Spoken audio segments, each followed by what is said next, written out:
오늘 말씀을 통해서 은혜는 계속해서 기억해야 합니다라는 제목으로 함께 은혜를 나누기 원합니다. 2024년도가 시작된 지 엊그제 같은데요. 이제 2024년도 마지막 주일로 예배를 드리고 있습니다. 2024년도를 좀 되돌아보면서 좀 우리가 되짚어 볼 때에 여러 가지 사회적으로 또 가정적으로 또 여러 가지 일들로 인해서 많은 어려움들이 여러분들 안에 있으실 겁니다. 그런데 한 가지 우리가 기억하셔야 되는 것은요, 2024년도를 잘 마무리할 수 있다는 것 자체가 하나님의 은혜이며 주님의 도우심이 있기에 우리가 이것들을 잘 마무리할 수 있다라고 생각합니다. 그렇기 때문에 여러분들 모든 것이 다 하나님의 은혜임을 기억하며 오늘 이 자리 가운데 예배의 자리에 나오시게 예수님을 축원드립니다. 그렇다면 올해 어떤 일들이 교회 안에 있었을까요? 오늘 말씀을 준비하면서 저는 교회 안에 크고 작은 여러 가지 일들이 있었던 것을 다시 한번 더 기억해 봅니다. 올해 3월 달에 이 임직식을 통하여서 새롭게 임직받은 분들이 교회를 든든히 세워가는 그러한 일들이 있었고요. 또한 순복음 새소망교회가 함께 울고 웃는 교회라는 목표를 가지고요, 사랑 나눔 냉장고 사역을 통하여서요, 정말로 이 사역이 아주 활발하게 감당되어졌습니다. 성탄절 예배 이후에요, 이 사랑 나눔 냉장고 운영위원들과 함께 이야기하면서 정말로 올해 많은 성도님들이 동참해 주셔서 주변에 정말로 힘들고 어려운 분들에게 무언가 나눌 수 있다는 것 자체가 참 큰 은혜였다라는 것들을 함께 나눴습니다. 최근에 다른 교회에 다니시는 어떤 성도님 한 분이요, 저희가 이 사역들을 잘 감당하고 있다는 것을 보시고 또 저에게 쌀을 전달해 주시면서 이것들도 나눠줬으면 좋겠다라는 이런 말씀도 있었습니다. 그만큼 외부에서도 저희가 이 귀한 사역들을 잘 감당하고 있다는 것을 많은 분들이 알고 계시고, 또한 여러분들도 잘 동참해 주셔서요, 정말로 귀한 사역을 계속 열어가고 있는 것 같습니다. 올 하반기에는 이 런데이 기도회를 저희가 진행했습니다. 한 번도 진행해 보지 못했던 3주간 동안 기도의 시간을 통하여서 정말로 이 많은 분들이 정말로 동참해 주시고 또 기도의 불길들을 심어 주시고 함께 해 주셔서 정말로 이 기도회가 은혜가 풍성히 넘칠 수 있는 기도가 되었고요. 11월 달부터 다음 세대를 위한 공간 이 변화를 위해서 계속적으로 노력하고 있습니다. 정말로 감사하게도요, 장로님들과 안수 집사님들과 많은 집사님들이요, 직장일 마치시고 저녁 7시 반, 8시부터 모이셔서 밤 늦은 시간까지 철거하시고 페인트 칠하시고 조명 공사하시고 소방 공사 등 여러 가지 것들을 다 손수 직접 하시면서 정말로 귀하다라는 그런 생각들이 있었습니다. 이 다음 세대를 위해서 정말로 이제 리모델링을 조금 하기 시작하고요. 또 한 가지는 저희가 또 이 다른 공간들을 저희가 체육관으로 활용해서 정말로 또 더 좋은 공간으로 마련하고자 합니다. 그래서 함께 좋은 아이디어가 있으신 분들은요, 좀 이야기해 주시고 더 저희 다음 세대가 또 지하 공간이 더 아름답게 변화될 수 있도록 함께 협력해 주시고 기도해 주시면 감사하겠습니다. 다음 세대를 위한 공간을 마련하기 때요, 가장 첫 시작은요, 어떤 집사님이 남편 이 소천하심으로 말미암아 유품 정리하시면서 받으셨던 재정을 이 다음 세대에 써달라는 그런 부탁으로 무턱대고 시작했던 것 같습니다. 지금 한 단계 한 단계 마무리하면서요, 정말로 이거 어떻게 도전했을까라는 그런 생각으로요, 정말로 하나님의 은혜들로 지금까지 이어져 왔다라는 겁니다. 여러분들, 우리가 좋았던 일, 감사하고 행복했던 일들을 우리가 기억하면서 이거 하나님의 은혜다라는 그런 고백들을 우리는 할 때가 있습니다. 여러분들 개인의 여러 가지 삶에 있어서도, 예를 들어서 자녀들이 좋은 대학에 가거나 아니면 내가 원하고 바라고 있는 직장에 들어가게 되거나 아니면 내가 간절히 소원했던 그 소원들이 이루어질 때마다 하나님의 은혜다라고 우리가 고백하는 그런 적이 많이 있는 것들을 보게 됩니다. 일상생활 가운데 역사하신 하나님의 은혜를 바라보는 것, 이것도 은혜입니다. 그런데 오늘 다른 은혜들을 우리가 누리지 못할지라도요, 이 은혜는 우리가 꼭 붙잡고 2024년도를 마무리해야 된다라고 오늘 말씀하고 있는 것입니다. 오늘 사도 바울은 21절에 여러분들 이러한 고백을 하기 시작합니다. 내가 하나님의 은혜를 패하지 아니하노니. 여러분들, 여기서 은혜를 패하지 아니한다라는 것은요, 하나님의 은혜를 헛되이 생각하지 않겠습니다라는 뜻입니다. 그렇다면 여러분들 오늘 본문에 어떠한 은혜를 이 바울이 간직하고 있었기에 다른 은혜들을 우리가 누리지 않아도 이 은혜들은 내가 꼭 붙잡겠습니다라는 그러한 믿음의 고백들이 있었을까요? 여러분들 오늘 본문의 배경을 보게 되면요, 갈라디아 도시들을 방문한 이후에 세워졌던 교회들이 어려움을 당하게 됩니다.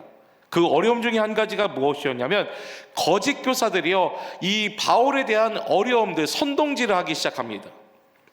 거짓 교사들은 바울의 권위와 복음의 능력에 대해서 강력한 공격을 하기 시작합니다. 그 공격이 무엇이냐면, 여러분들 오직 이 우리가 구원을 받는 것은 믿음으로 의롭다 하심을 얻는 것, 은혜로 우리는 구원받을 수 있다는 겁니다.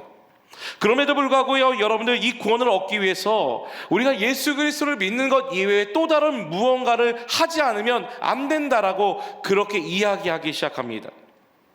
때로는 할례를 행해야 된다라고 이야기하고요, 모세의 율법을 지키는 것이 필요하다라고 그렇게 덧붙이기 시작합니다.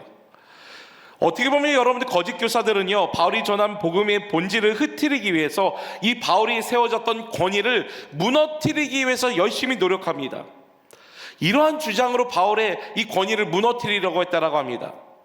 어떻게 바울이 사도가 될 수 있느냐라는 소문을 내기 시작하죠. 그리고 전통과 함께 근본 없는 놈이 자칭 사도라라 그렇게 이야기하면서 떠벌리고 다닌다라고 이 소문을 내기 시작했다라는 겁니다. 그래서 여러분들 바울은요, 이 갈라디아서를 통해서 가장 먼저 내가 이 사도적인 권위가 왜 세워져야 되는지, 내가 왜 사도로서 하나님이 부르셨는지를 다시 한 번 더 강조하고 있으며, 또 한 가지는 은혜가 아니고서는 절대로 구원을 얻을 수 없다라는 것을 오늘 강조하기 시작한다라는 겁니다. 그렇다면 여러분들 먼저 이 사도 바울은요, 자신의 사도적인 권위를 가지고 계속적으로 강조하고 또 강조하기 시작합니다. 여러분들 사도라는 것은요, 예수님이 어떠한 특별한 사람을 선택하여져서 이 예수님의 놀라운 일들을 증거하고 나타내기 위해서 예수님이 선택하셨던 사람들이요, 사도였다라는 겁니다. 사도라는 것은 여러분들 예수님께서 많은 제자 중에 12명을 특별히 택하십니다. 그리고 그들에게 사도라는 이름을 주셨어요. 그들을 전도의 사명을 보내주셨다는 겁니다. 마가복음 여러분들 3장 14절에 이에 12를 세우셨으니 이는 자기와 함께 있게 하시고 또 보내사 전도도 하며, 예수님이 자기와 함께 있었던 사람 12를 세워주셨습니다. 이처럼 여러분들 사도라는 것은요, 예수 그리스도부터 직접 택함과 부르심과 권한을 위임받고 예수 그리스도 이름을 가르칠 수 있는 특별한 권한을 부여받았던 사람이었다라는 겁니다. 자신에게 사도라라는 것은요, 자신이 열심히 노력해서 부르짖고 매달려서 얻어진 것이 아니라요, 예수 그리스도가 그저 임명해 주셨다는 겁니다. 예수 그리스도로 말미암아 이러한 직무를 감당하게 되어졌다는 겁니다. 그런데 문제는 무엇이었냐면, 바울의 적대자들 중에 가장 큰 공격 중에 하나가 너는 주님이 임명하지 않았다라는 겁니다. 직무를 임명받은 사람은 이 바울이 포함되지 않았다라는 그러한 공격들을 하기 시작했다라는 겁니다. 여러분들 바울에게 있어서 이 사도의 직분은 어떻게 임명되어졌을까요? 여러분들 한번 기억해 보십시오. 사도행전 여러분들 9장의 말씀을 보면 이 다메섹 도상에서 사울이요, 예수님을 믿는 사람들을 죽이기 위해서 혈안이 되어서 그들을 잡아가기 위해서 열심히 노력하며 발걸음을 옮기기 시작합니다. 그러자 부활하신 주님을 만나게 됩니다. 그리고 15절에 뭐라고 말씀하고 있냐면요, 주께서 이르시되 가라, 이 사람은 내 이름을 이방인과 임금들과 이스라엘 자손들에게 전하기 위하여 택한 나의 그릇이다. 부활하신 주님께서 바울에게 직접적으로 나타나셔서요, 모든 민족에게 복음을 증거하기 위한 사도의 직분을 그에게 직접 주셨다는 겁니다. 그래서 바울은요, 그의 서신서에서 자신의 정체성에 대해서 늘 입버릇같이 소개했던 한 가지의 고백이 있습니다. 로마서 여러분 1장 1절을 보면 예수 그리스도의 종 바울은 사도로 부르심을 받아 하나님의 복음을 위하여 택정함을 입었나니, 그의 모든 서신서 앞에는 항상 붙었던 한 가지의 단어가 사도로 부르심을 받았다라는 그 고백입니다. 고린도전서 여러분들 1장 1절의 말씀을 보면 하나님의 뜻을 따라 그리스도 예수의 사도로 부르심을 받은 바울과 형제 소스데네는 예수 그리스도의 사도로 부르심을 받았다는 거예요. 여러분들 이것이 얼마나 중요한지 아십니까? 오늘 사도로 부르심을 받았다는 것을 왜 바울이 계속 집착하고 있을까요? 오늘 보면 여러분들 갈라디아서의 말씀을 보면 1장 1절도 오늘 이렇게 말씀하고 있습니다. 다 같이 읽어볼까요? 1장 1절입니다. 시작. 사람에게서 난 것도 아니요 사람으로 말미암은 것도 아니요 오직 그리스도와 그를 죽은 자 가운데서 살리신 하나님 아버지로 말미암아 사도된 바울이 뭐라고 고백하는 거예요? 오늘 사람에게서 난 것도 아니고 사람으로 말미암은 것도 아니고 오직 그리스도와 그를 죽은 자 가운데 살리신 하나님 아버지로 말미암아 사도된 바울을, 오늘 여러분들 바울이요 계속 고백하고 있는 한 가지가 무엇이냐면 나는 사도다, 나는 사도다라는 그 권위를 계속적으로 세우고 있다는 겁니다. 여러분들 본문 말씀을 읽으시면서요 이해가 되지 않는 부분들이 여기 있지 않으십니까? 왜 그렇게 사도로 고집하고 있을까? 그저 평신도로 이름 없이 빛도 없이 그저 복음의 사역들을 감당했던 바울의 모습들도 괜찮을 텐데 왜 굳이 사도로서의 부르심을 그가 계속적으로 강조하고 있었을까요? 오늘 여러분들 한 가지 정말로 우리가 놓치고 있는 한 가지는요, 바울이 전한 복음에 대한 중요성을 바울이 알고 있었기 때문이라는 겁니다. 거짓 교사들이요 바울의 사도성에 대해서 계속 의문을 제기하고 공격하는 이유가 바로 여기 있습니다. 바울이 세웠던 수많은 교회를 흔들기 위한 한 가지 전략 중에 한 가지가 무엇이었냐면 바울이 사도됨을 없앰을 통해서 바울이 전했던 복음을 변질시키려고 하는 데에 이유가 있었다는 겁니다.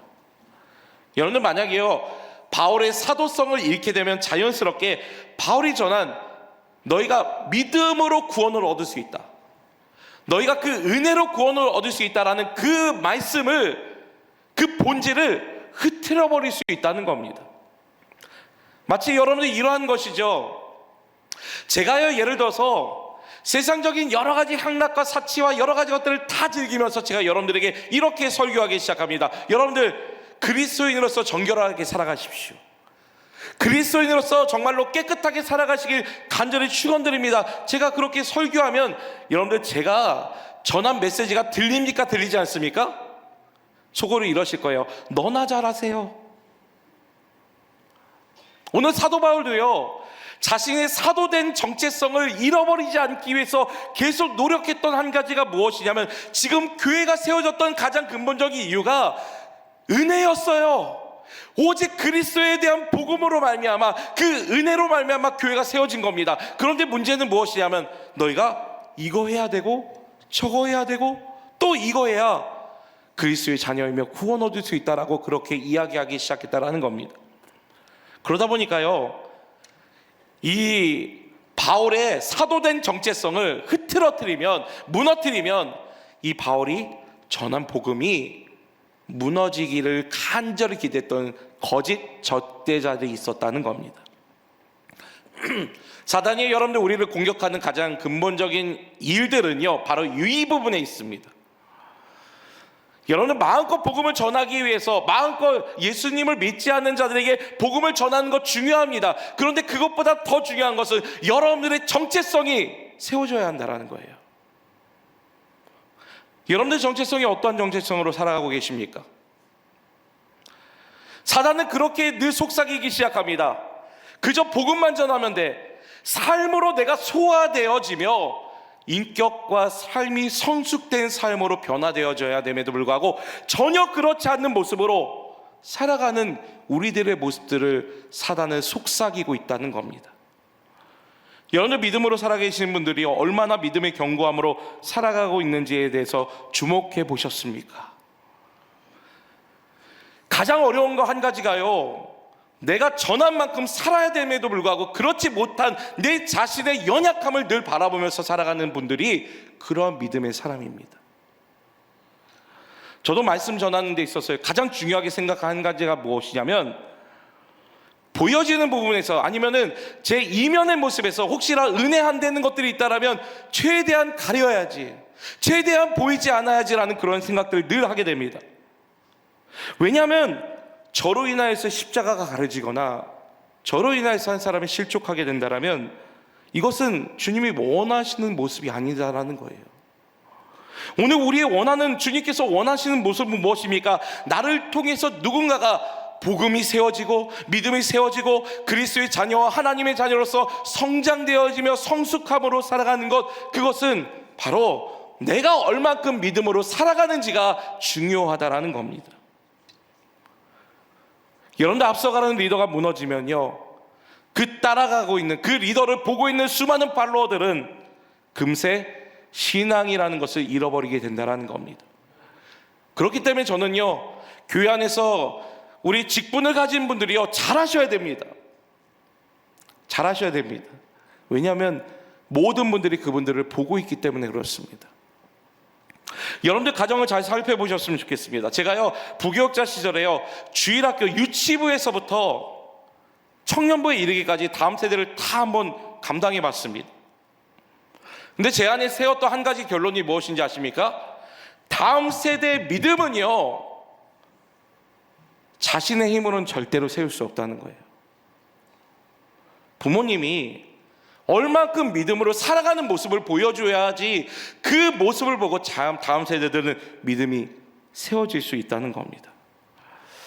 저는요, 우리들이 잘해야 된다라고 생각하는 한 가지가 무엇이냐면 우리들의 권위를 세워나가셔야 된다는 겁니다.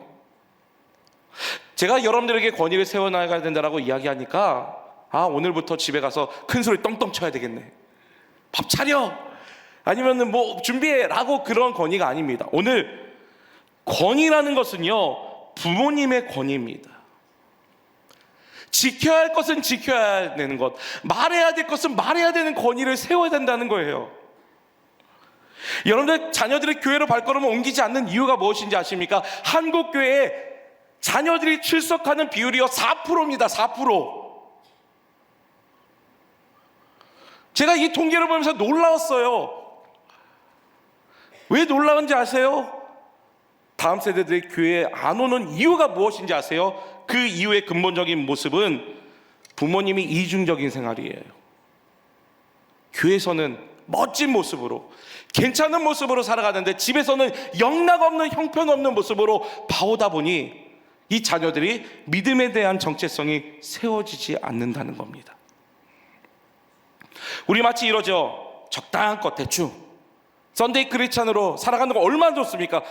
제 예전에요, 신학교 다니기 전에 제 꿈이 한 가지가 무엇이었냐면, 죽기 전에 주님이 그날을 좀 알려주셔서 열심히 세상에 즐길 거 다 즐기고 살다가 딱 죽기 전에, 직전에 회개하고 돌이켜서 천국 가는 거, 제 꿈이었습니다.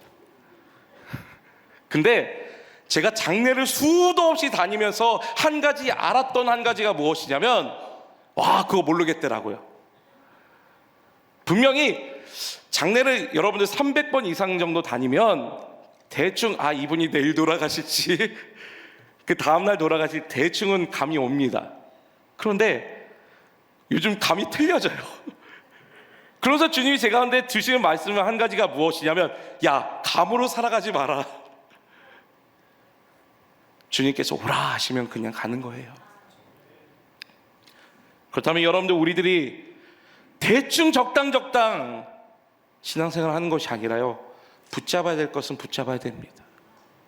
자녀들이 잘못된 길로 걸어가고 있다면 우리는 그 길들을 바로 인도할 수 있는 부모의 권위를 세우셔야 한다는 거예요.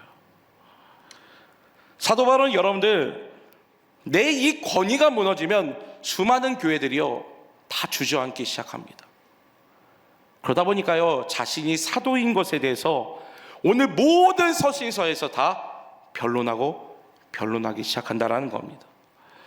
저는 우리 사랑하는 귀한 성도님들이요, 그리스도인의 정체성을 다시 한 번 더 세워나갈 수 있기를 예수님을 축원드립니다.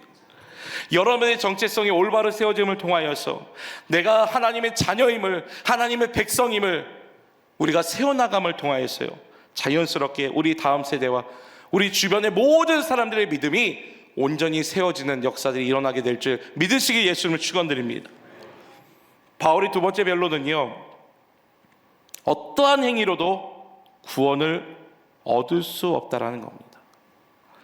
여러분들 갈라디아서 1장 7절을 보면 뭐라고 말씀하고 있냐면요, 다른 복음은 없나니 이 다른 복음이 무엇이냐면 너희가 할례를 행하거나 모세의 율법을 지키거나 무언가를 함으로써 얻는 구원에 대해서 이야기합니다. 우리가 어떠한 것을 함으로써 구원을 얻는다, 어떠한 것을 함으로써 우리가 하나님의 자녀가 된다, 이것이 바로 무엇이에요? 다른 복음이라는 거예요. 오늘 바울은요, 단호하게 이야기합니다. 다른 복음은 없다라는 겁니다. 오히려 어떤 사람들이 너희를 교란하게 하며 너희의 복음의 본질들을 흐트러뜨리는 일들이 있다라는 겁니다. 여러분들, 복음이라는 것이 무엇이에요? 기쁜 소식입니다. 기쁜 소식이라는 것은 절대로 우리가 죽을 수밖에 없는 우리 영혼, 죄로 영원한 지옥에 갈 수밖에 없는 우리 영혼을 하나님의 은혜로 예수 그리스도의 죽으심과 부활하심으로 우리를 구원하신 것이 은혜입니다. 그래서 여러분들 에베소서 2장 8절에 뭐라고 말씀하고 있냐면요, 너희는 그 은혜에 의하여 믿음으로 말미암아 구원을 받았으니 이것은 너희에게서 난 것이 아니요 하나님의 선물이라. 행위에서 난 것이 아니니 이는 누구든지 자랑하지 못하게 하려 함이라. 여러분들이 하나님의 자녀된 거, 하나님의 백성 된 거, 이것은요 내가 열심히 무언가를 감당해서 얻어진 것이 아닙니다. 그것은 그저 하나님의 은혜입니다. 죽을 수밖에 없는 우리 영혼을 살리셨던 거, 내가 주님 내가 필요합니다 라고 그렇게 외쳐서 얻은 것이 아니라요, 이것은 전적인 하나님의 은혜다라는 거예요. 에베소서 여러분들 2장 8절 잡으십시오. 너희가 그 은혜에 의하여 믿음으로 말미암아. 믿음이 먼저가 아닙니다. 은혜가 있음으로 말미암아 우리가 믿음을 세웠기에 구원을 받은 겁니다. 많은 분들이 이것이 혼동되기 시작하더라고요. 내가 열심히 붙잡고 찾고 기도했기 때문에 은혜를 입은 거다. 아니에요. 그 은혜가 있었기 때문에 우리들은 믿음으로 주님을 붙잡은 것이다라는 거예요.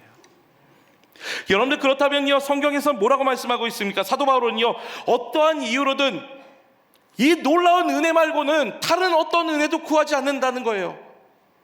이 은혜가 우리의 인생에선 가장 큰 은혜이며 가장 값어치 있는 은혜이며 이 은혜가 우리의 삶의 전부가 될 수 있는 은혜다라고 이야기합니다. 사도 바울은 어떤 이유로도 예수 그리스도 이외에 다른 어떤 행위로 구원을 받을 만한 것들이 없다라고 이야기합니다. 그래서 오늘 본문은요, 사도 바울이 자신의 정체성으로 어떻게 살아가는지, 그리고 너희가 꼭 이것만은 기억해야 된다, 너희가 이것만은 꼭 생각해야 된다라는 한 가지가 무엇입니까? 너희 안에 예수님이 계신다라면, 너희 안에 예수 그리스도께서 살아계신다라면 너희는 이제 너희 힘으로 너희 능력으로 사는 것이 아니다라는 거예요. 때로는 우리 삶 가운데 건강에 대한 은혜를 구해서 그 은혜를 얻지 못해도, 때로는 물질에 대한 은혜를 구해서 얻지 못해도 이거보다 더 큰 은혜, 너희를 구원해 주신 은혜, 그 은혜가 있기에 너희들은 그 은혜를 기억해야 한다라고 말씀하고 있는 겁니다. 어떤 사람이 배를 타고 가다가요, 파도를 만나서요 배가 전복되어졌다라고 합니다. 전복되어져서 이 사람이 수영을 잘한 것이 아니라 수영을 못함으로 말미암아 막 허우적 거리다가요, 야 이제는 죽겠네 라고 할 때쯤 그곳에 수영 선수가 있었던 겁니다. 수영 선수가요 정말로 다 죽게 된 사람을 간신히 사투를 벌이면서 그 사람을 구했습니다.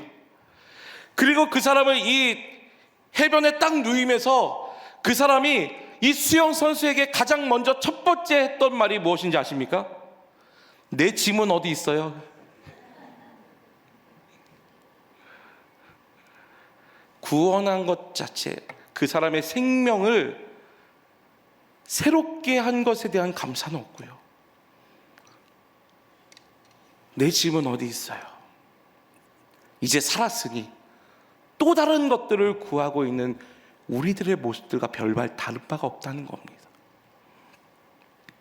여러분들, 은혜라는 것은 무엇입니까? 예수님이 나를 위해서 죽으시고 부활하셨던 것, 예수 그리스도의 대속의 은혜로 말미암아 죽을 수밖에 없는 내가 새로운 생명을 얻은 것, 이거 하나가 우리의 삶 가운데 최고의 은혜입니다.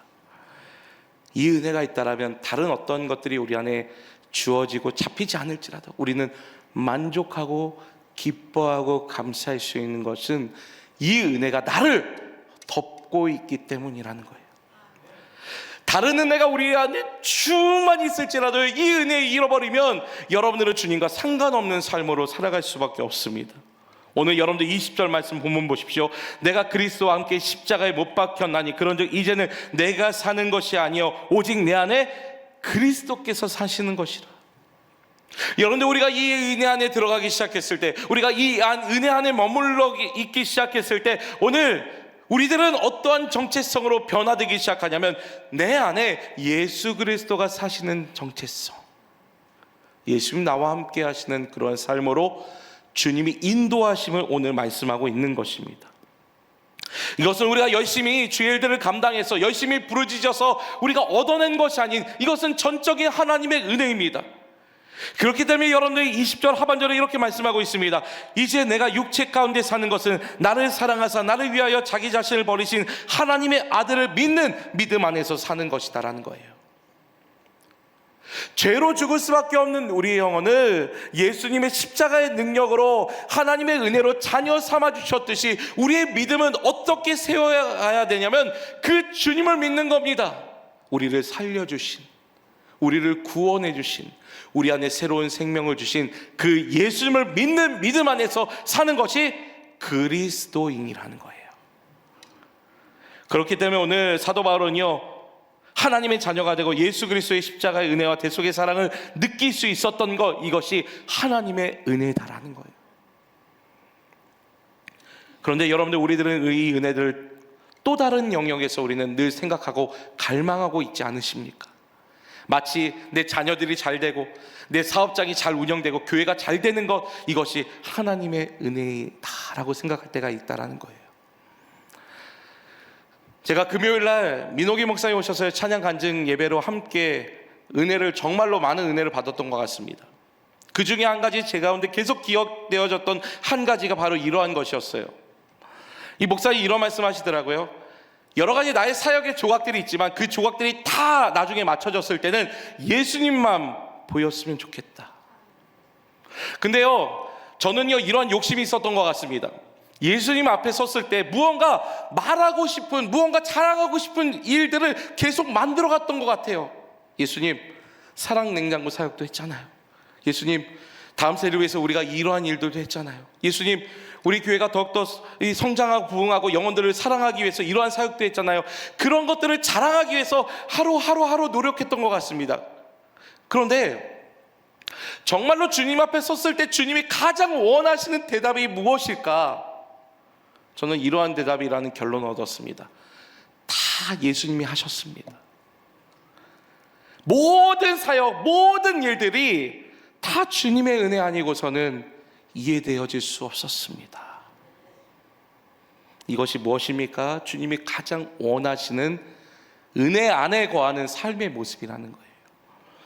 오늘 여러분들, 사도 바울은 그 큰 은혜를 패하지 아니한다, 매일매일 기억한다라고 그렇게 고백하기 시작합니다. 21절 보십시오.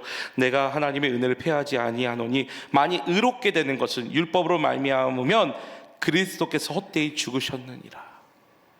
우리가 이 은혜를 누릴 수 있는 것, 우리가 어떠한 대단한 일들을 감당했기에 누렸던 것이 아닌 예수님이 우리를 위해서 죽으셨기에, 우리를 위해서 희생하시고 대가를 지불하셨기에 우리는 은혜를 누릴 수 있는 자격이 주어졌다라는 겁니다.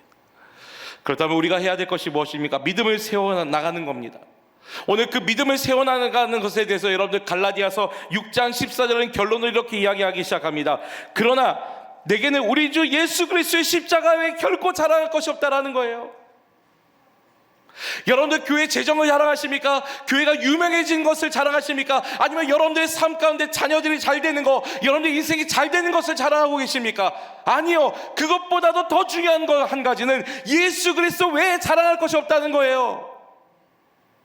이것이 우리의 신앙의 모토가 되어져야 되는 것이며, 이것이 은혜를 받은 자, 누린 자가 가져야 될 마음의 태도임을 말씀하고 있습니다.